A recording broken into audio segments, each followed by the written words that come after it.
I loved my experience at St. Thomas.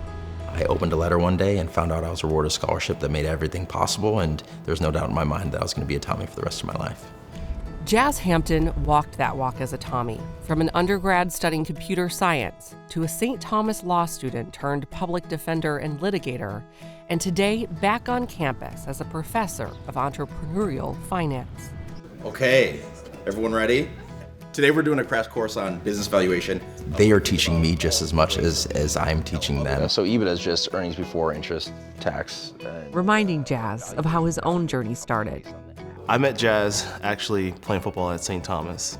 Jazz was always that one that everyone just wanted to be around.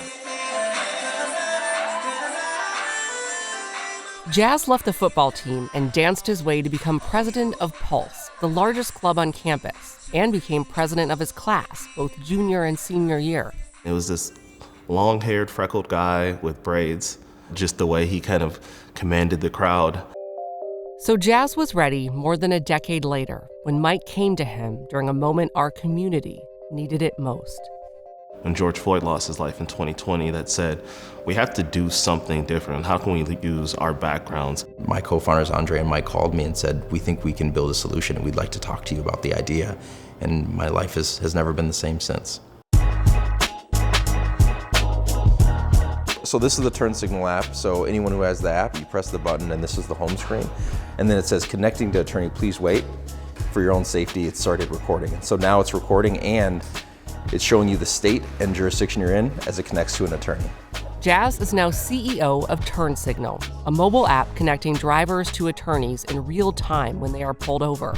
The startup has expanded to all 50 states. He also joined the Great North Innocence Project last year, helping exonerate Marvin Haynes, who was falsely convicted after serving 19 years for a murder he did not commit. Getting to know Marvin on a personal level as a friend, it was something that I'll hold close for the rest of my life. I think he just really felt a lot of compassion for Marvin and all the years that he lost.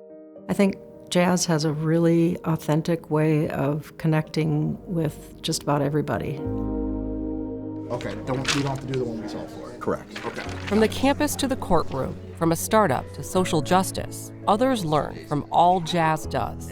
If I had half of his energy. There's always a way to solve a problem. It's just what happens when you approach life as both a student and a teacher. I always say that everything I've done has been tributaries to the larger river of the work that I am now doing.